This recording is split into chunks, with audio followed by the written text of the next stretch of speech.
नमस्कार, लोकनजर चॅनलमध्ये आपल्या सर्वांचे स्वागत आहे. मी श्रद्धा मस्के. सर, अधिवेशनाचा आजचा 7वा दिवस आणि या 7 दिवसामध्ये जनतेचा प्रश्न सुटेल का आणि काय विकास कामे होतील यावर तुम्ही काय सांगाल? याच्यामध्ये स्वतः माननीय उपमुख्यमंत्री एकनाथराव शिंदे साहेबांनी प्रेस घेतली. अंतिम आठवडा प्रस्तावावर त्यांनी रीतसर सभागृहामध्ये उत्तर दिलेलं आहे.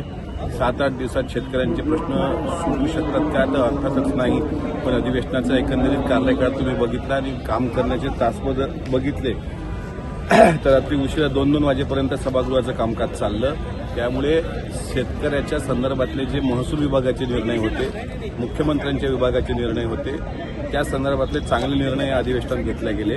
कापूस खरेदी मर्यादा वाढवायचा एक प्रस्ताव होता, सोयाबीन खरेदी वाढवायचा सीसीआयच्या संदर्भात आणि नाफेडच्या संदर्भातला प्रस्ताव होता, तो सुद्धा पणन मंत्र्यांनी सोडवला. आणि कापूस खरेदी जी 5 क्विंटल एकरी होती ती आता 23 क्विंटल हेक्टरी अशी कापूस खरेदी केली. सोयाबीनचा पण ते झाला आणि धानच्या बाबत सुद्धा बारदाण्याचा प्रश्न होता, तोही सॉर्ट आउट झाला. त्यामुळे अधिवेशनाचा कालावधी किती दिवसाचा होता ते महत्वाचं नाहीये.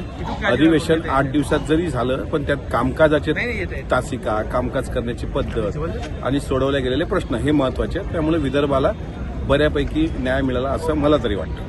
शेवटचा प्रश्न सर, शिक्षणाचं व्यावसायीकरण होत चाललेलं आहे आणि त्याचबरोबर महिला सक्षमीकरणाबद्दल तुम्ही काय संदेश देणार? शिक्षणाचं व्यावसायीकरण होत आहे का? तर 100% होत आहे. खाजगी कोचिंग क्लासेसच्या माध्यमातून ते व्यावसायीकरण मोठ्या प्रमाणात आहे. त्याला महिला सक्षमीकरणाचा विषय विचारला ना. महिला सक्षमीकरणाच्या बाबतीत सुद्धा आता गृह विभागाने जे काही महिलांच्या संदर्भातले निर्णय घेतले, त्यांच्या व्हॅन असतील, पटकन पोलिसांची यंत्रणा काबाला लागणे असेल, त्याच्यामुळे ठीक आहे. काही घटना घडत आहेत.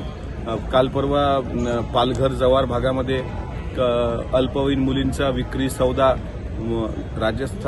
गुजरातमधून येणाऱ्या लोकांकडून तो सौदा होतो, तसे काही प्रकार, चिमुरडीवर लैंगिक अत्याचाराचा नाशिक जिल्ह्यातल्या झालेल्या घटना या निश्चितच पुरोगामी महाराष्ट्राला शोभणाऱ्या घटना नाहीत. त्यामुळं आम्ही सरकार म्हणून खंबीरपणे या गोष्टीच्या पाठीशी आहोत आणि या अधिवेशनातून आणखी काही कडक कायदे, विशेष म्हणजे शक्ती कायदा लागू करण्यासंदर्भात सरकारचा प्रामाणिक प्रयत्न आहे. तो लवकर लागू झाला तर मला असं वाटते या स्त्री अत्याचारावर बऱ्यापैकी त्या ठिकाणी लगाम लागेल. लोकनजर चॅनलसाठी श्रद्धा मस्केसह मुकेश ढोके, नागपूर.